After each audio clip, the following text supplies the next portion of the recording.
Good day all. This talk will examine the structuralist analysis of the criminal justice system. Of the four schools of sociology, the structuralist analysis is the most conventional and the least critical of the criminal justice system. It accepts the stated goals of the system at face value. The other three theories are not so sure.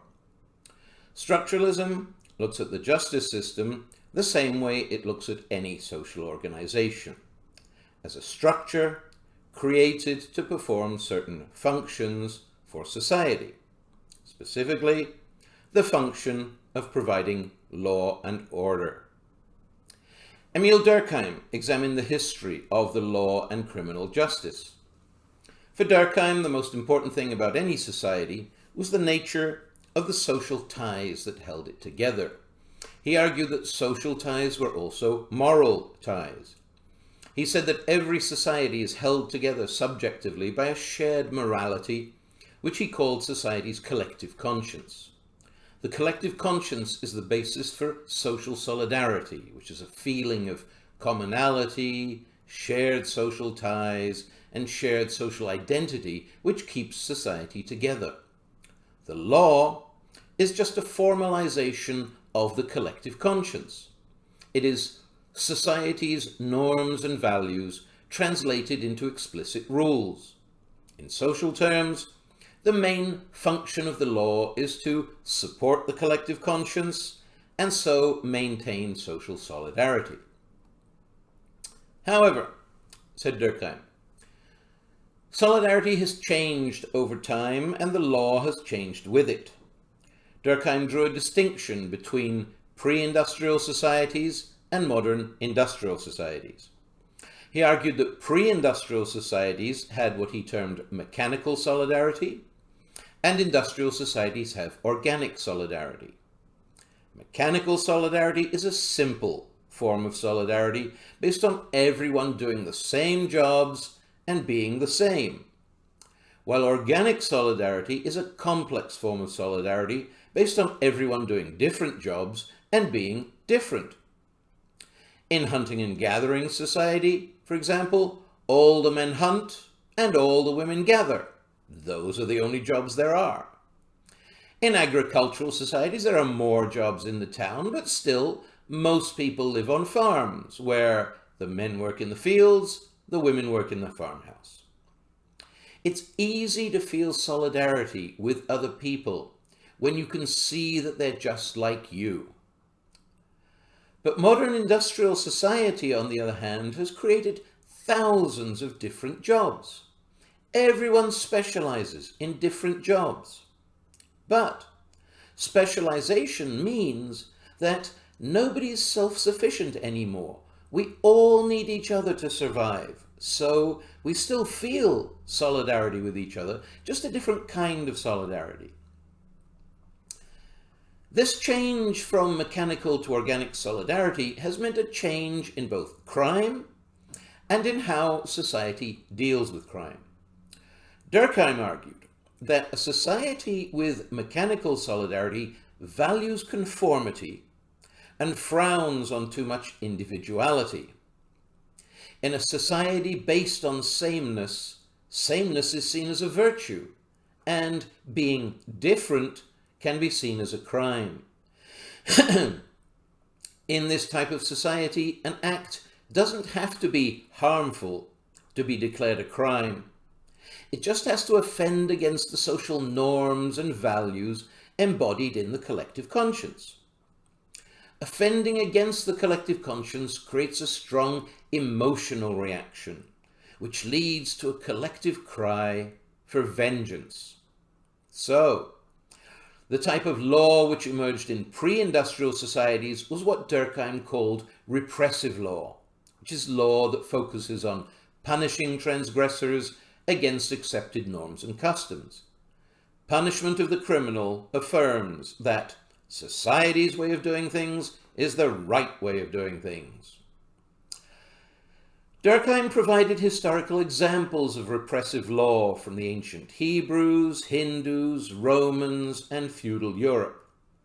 He provided strong evidence that there is a tradition of repressive law in pre-industrial societies stretching back for thousands of years.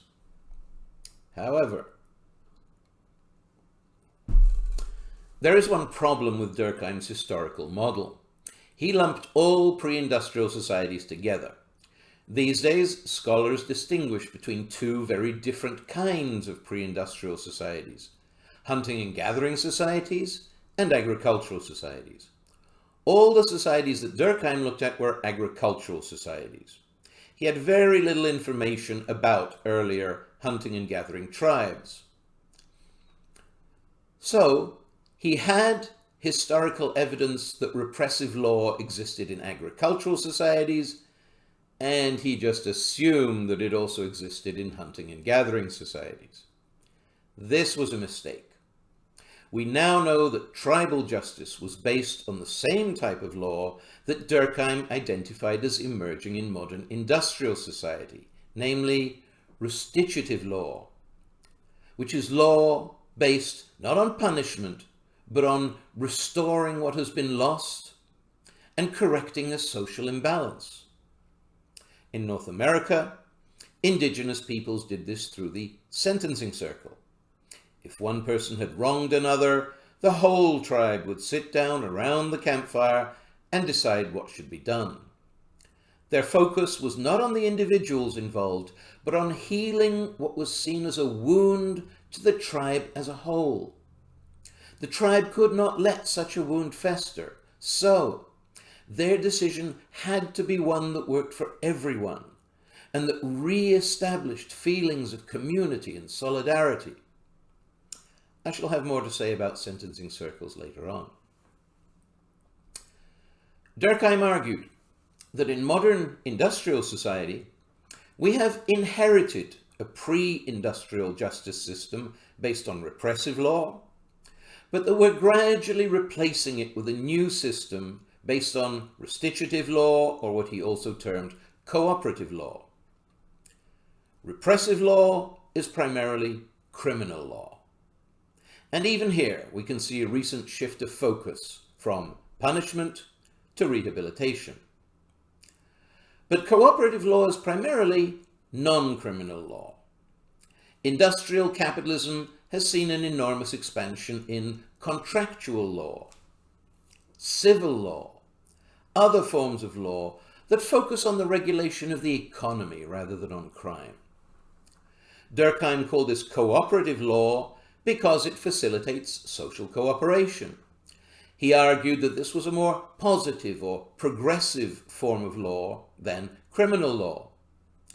Pre-industrial societies, with their simple division of labor, didn't need this form of law, but modern industrial societies, with their very complex division of labor, do need it, and so they've developed it.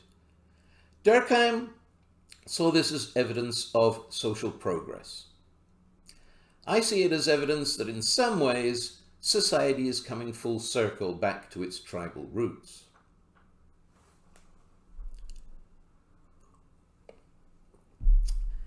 After Durkheim, the structuralist tradition was primarily developed by American structural functionalism. Structural functionalists began with the observation that the modern criminal justice system consists of three interlocking structures: police, courts, and corrections. We shall examine each of these in turn. The police are a social structure which has been built in two different ways: from the bottom up by the community and from the top down by the state. This means that the modern police are the heirs to two contradictory historical traditions. On the one hand, there's the tradition that the police are an extension of the community. This is the oldest tradition. Communities in the form of bands and villages were dispensing justice long before there were formal police forces. The very first police officers were village constables. In medieval Britain, every village would elect a constable, and every able-bodied man in the village was expected to take a turn at being the constable. So there was no distinction between the police and the community. The first modern police force was established with its headquarters at Scotland Yard in London, England, in the late 19th century by Sir Robert Peel. The British public was so impressed by this that they went on to elect him Prime Minister. To this day, the English police are sometimes referred to as British Bobbies because they were founded by Sir Robert Bobby Peel. He emphasized that the police must remain a part of the community. And when the British came to North America, they brought this policing tradition with them. The importance of maintaining a connection between the police and the community has been emphasized by many studies. Without the cooperation of the community, the police simply cannot do their job. For the most part, the police only act in response to calls from the public and only pursue cases if there's a complainant from the public who wants them pursued. In Canada, the police have implemented a number of programs designed to strengthen ties with the community, such as sending police officers to give talks in schools to explain what they do. There's also been a lot of talk about community policing, introducing things like neighborhood watch programs, and so on.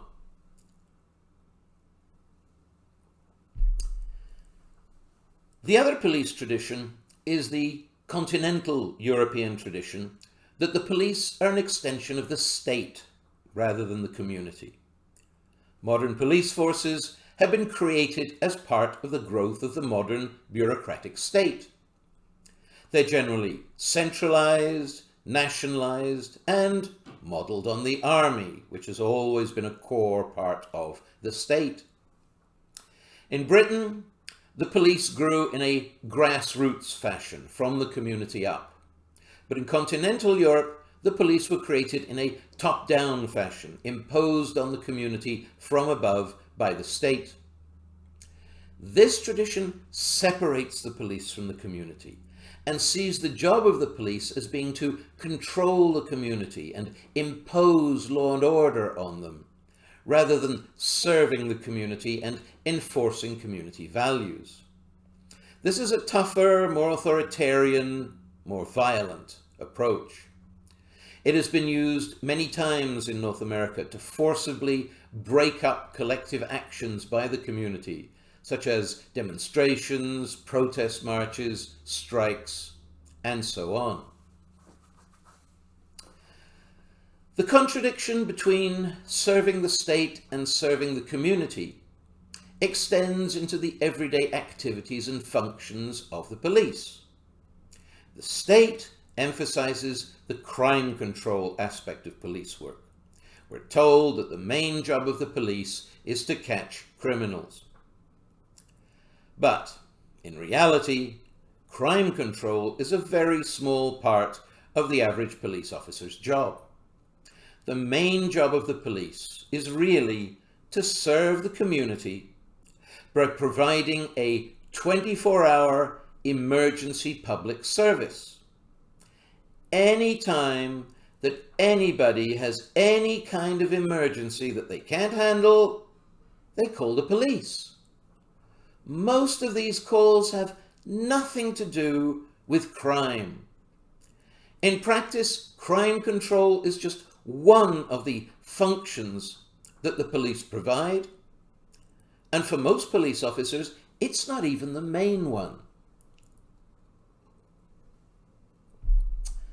The city of Regina appointed its first police constable in 1892.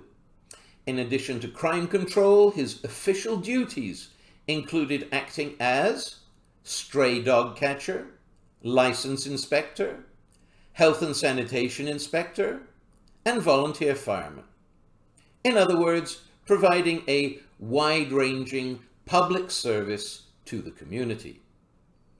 These days, studies show that the average Canadian police officer spends between a quarter and a half of their time on public service calls, which include jobs like retrieving stray pets, rushing pregnant women to the hospital, and so on.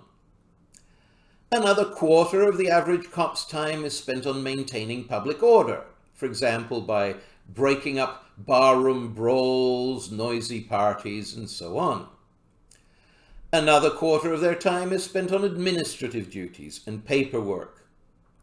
That leaves only about 10% of their time spent on law enforcement activities, and most of that consists of traffic control, in particular, handing out speeding tickets.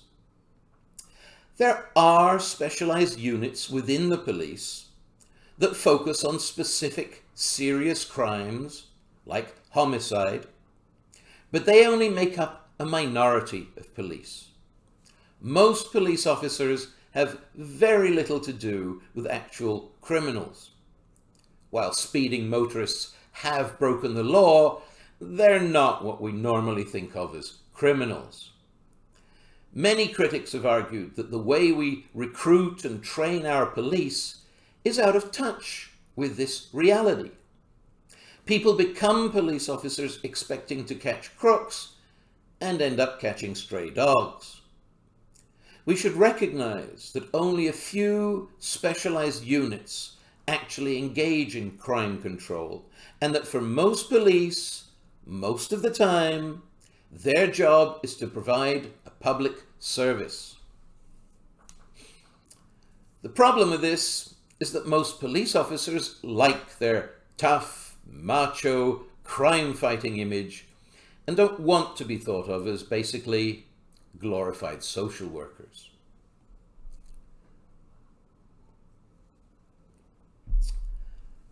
When it comes to crime control, it is very difficult to judge the effectiveness of the police. In terms of crime prevention, the very existence of the police is supposed to deter criminals from committing crimes. However, police strikes in a number of cities led to no discernible increase in crime. Of course, these were only short-term events. No one knows what the long-term effects of not having a police presence would be. More directly, studies have shown that a police presence can deter crime in public places, especially crowded places like train stations, bus depots, sports stadiums, and so on. Here, police officers on foot can reduce the incidence of crimes like pickpocketing, purse snatching, muggings, fights, and so on. In other words, police can provide effective crowd control.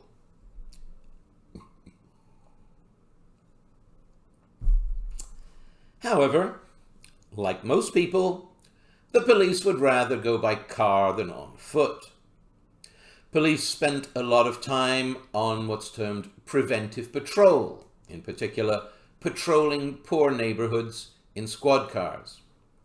In theory, preventive patrol is about establishing a visible police presence, which will act as a deterrent to crime. In practice, studies have found no evidence that it does this. Such patrols almost never catch any criminals or directly prevent any crimes. Anyone committing a crime when the police drive by can just wait 30 seconds until they're gone and then carry on.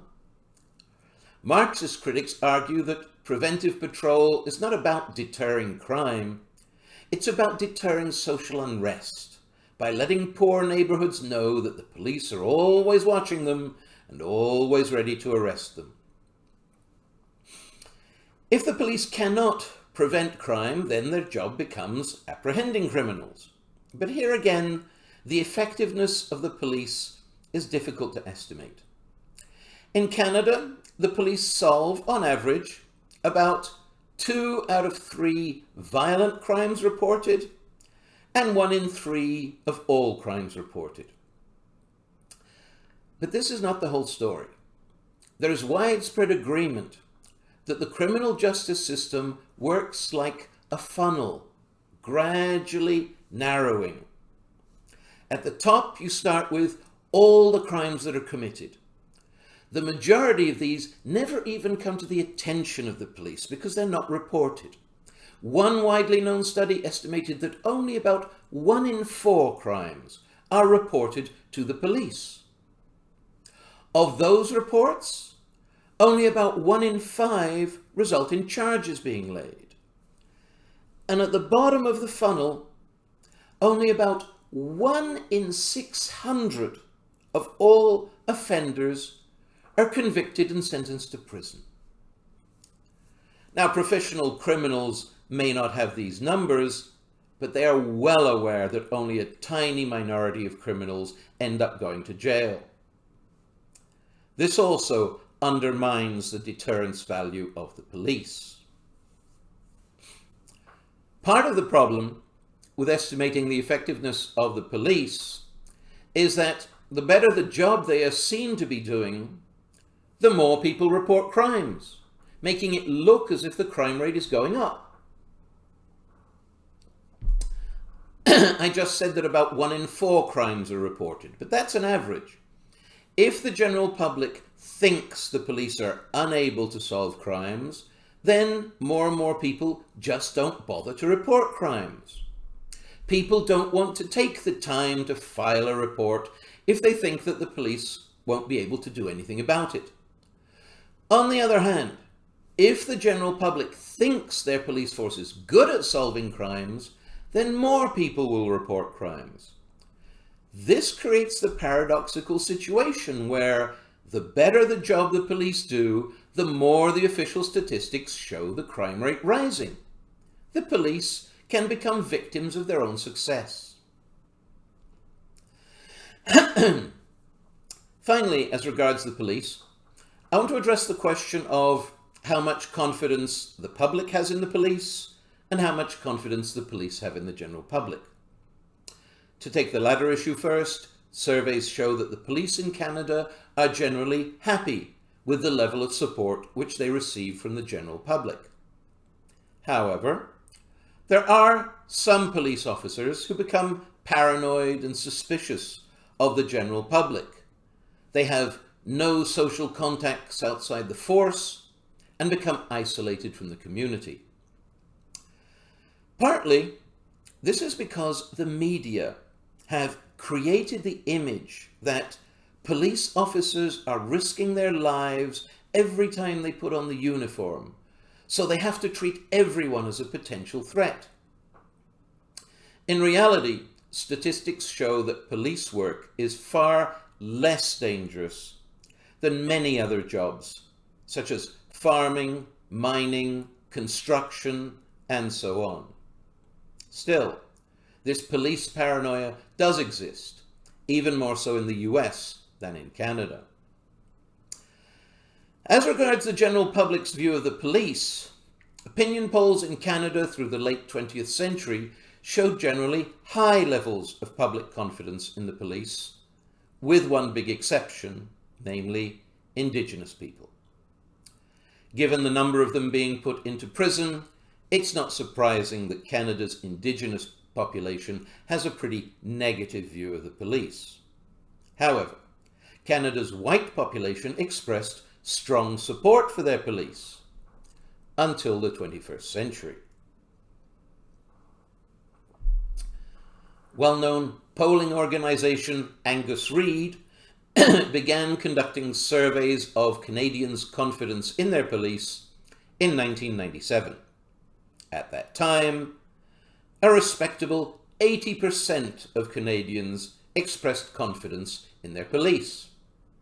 However, in 2006, Stephen Harper's Conservative government introduced their so-called Get Tough approach to crime, with harsher laws and longer prison sentences.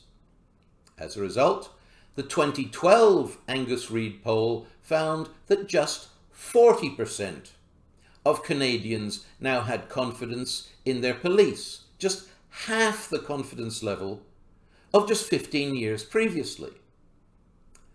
Now, partly, this was due to a series of highly publicized police scandals, all involving the RCMP in British Columbia, namely the bungling of the Robert Pickton serial murder case, the accidental tasering death of Robert Jakinski in 2007, and a number of accusations of sexual harassment by female Mounties levelled against male Mounties. These incidents led BC, as of 2012, to have by far the lowest provincial level of confidence in the RCMP at 27%, and in the municipal police at 28%, according to Angus Reid. However, the loss of public confidence in the Get Tough approach goes far beyond such isolated incidents. Opinion polls all across the English-speaking world have shown a steady decline in public support for the Get Tough approach all through the 21st century. Unfortunately, right-wing governments like Stephen Harper's ignored public opinion and continued to introduce harsher laws with longer sentences that put more and more people, especially more and more Indigenous people, into prison. I shall have more to say about this in other talks. For now, we move on from the police to examine the courts. Once the police have caught criminals, it is the function of the courts to decide what is to be done with them. In other words, the courts are responsible for sentencing. However, in doing so, they must balance two functions or obligations which can be contradictory: providing justice for the general public and providing justice for the accused. The courts do this through the adversarial process. Prosecution and defense battle it out in court, each side represented by a lawyer to safeguard their rights and interests. A judge ensures that both sides play by the rules by enforcing due process. And a jury of the defendant's peers, representing the community as a whole, decides on their guilt or innocence. The whole procedure represents a symbolic dramatization of society's values in action. Specific procedures and rituals have been established over time, which ensure that justice is not only done, it is seen to be done. The problem with this structuralist model is that studies have shown that it is the exception more than the rule. In Canadian courts, the adversarial process is used only rarely. Very few cases actually go to a jury trial. In practice, most cases are settled behind closed doors by the officers of the court, namely the judge and the lawyers. First of all, in Canada, about half of all accused persons accept a plea bargain, which means they plead guilty in exchange for a reduced sentence. Plea bargains account for about 3/4 of all convictions, and plea bargains are established in a conversation between the judge and the lawyers. In particular, legal aid lawyers, meaning the lawyers that represent the working class, are so understaffed and overworked that they have an average of just 10 minutes per client. In 10 minutes, there is no question of pleading their client's innocence or making a case. All they have time for is to get the best plea bargain that they can. This means that for the working class, the presumption of innocence until proven guilty is a sham. If you have to rely on a legal aid lawyer, then you're already guilty. All that remains is to establish your sentence. Supposedly, our criminal justice system places equal weight on prosecution and defense. In practice, less than 2% of Canada's total justice budget is spent on legal aid. Moreover,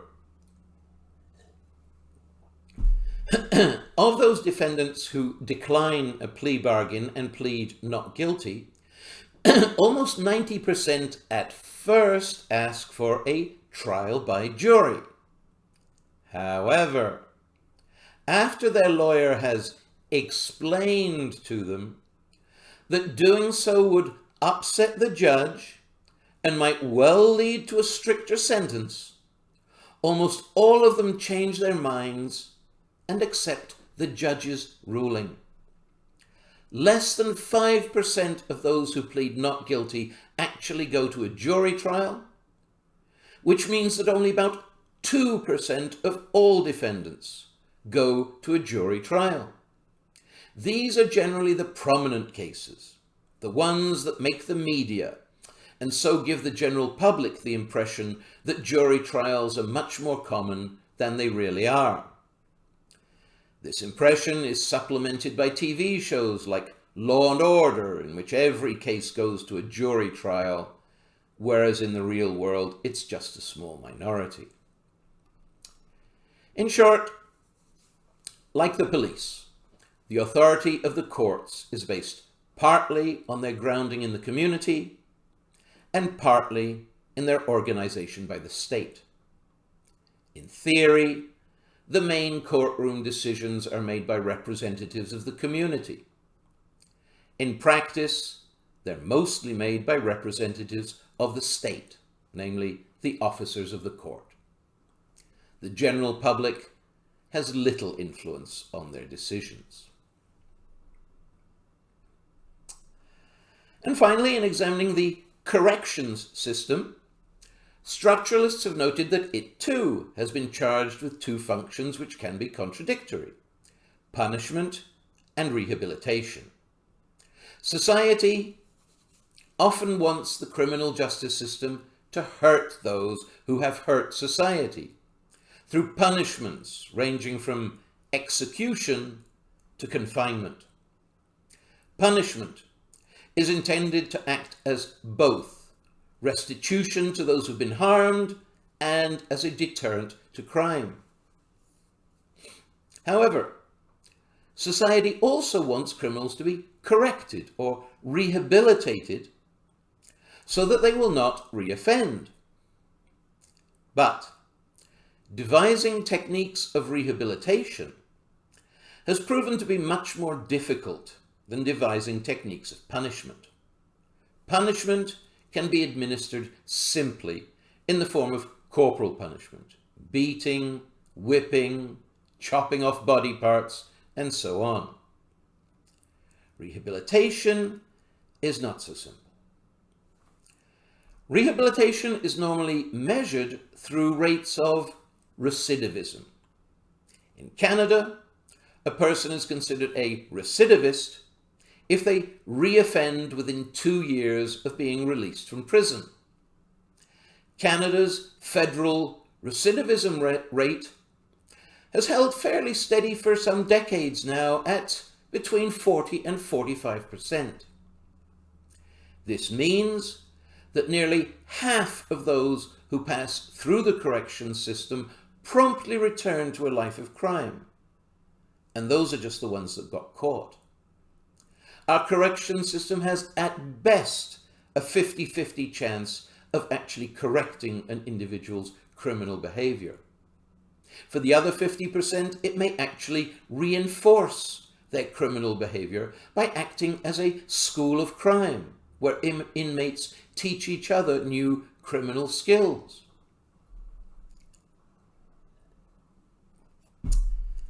In addition to using punishment as a deterrent, the correction system has tried a number of approaches to rehabilitation: various forms of therapy, various types of community service, and most recently an expansion in what's termed programming, which consists of education to provide inmates with job skills. However, since in practice this rehabilitation continues to be mixed with punishment, which often consists of violence and brutality, its impact remains limited.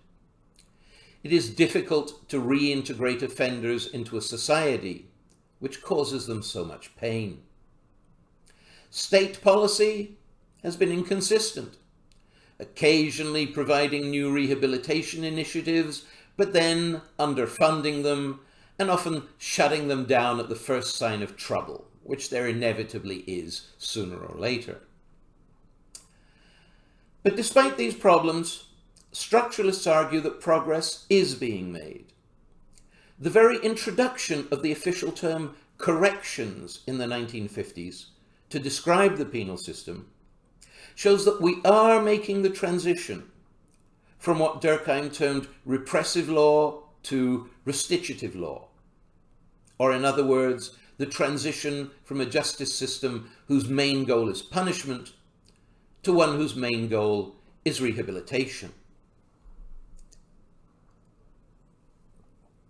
A further step in this direction was taken in the 80s with the rise of the restorative justice approach.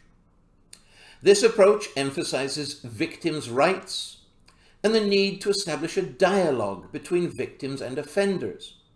In Canada, it was partly promoted by Indigenous leaders seeking to address the overrepresentation of Indigenous people in Canada's jails. They worked to introduce ancient tribal justice methods into the modern justice system. They rejected the adversarial system and the notion that justice consists of establishing winners and losers.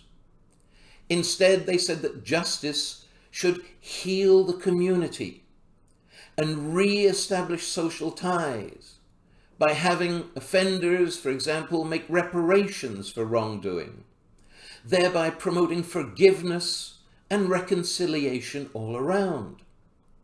This has been done by reviving the ancient tradition of the sentencing circle, as well as more modern versions of this approach, such as victim-offender mediation and victim-offender reconciliation programs. Like all major social changes, our justice system's transition from punishment to rehabilitation will take a long time, and we still have a ways to go. However, most structuralists believe that it will happen simply because rehabilitation is more functional for society than punishment. Rehabilitation reduces recidivism rates and crime rates in general. Punishment does not. Rehabilitation is not just more humane than punishment, it is also more effective. That concludes what I have to say on the structuralist approach to criminal justice. A transcript of this talk is available if you're interested. Good day, all.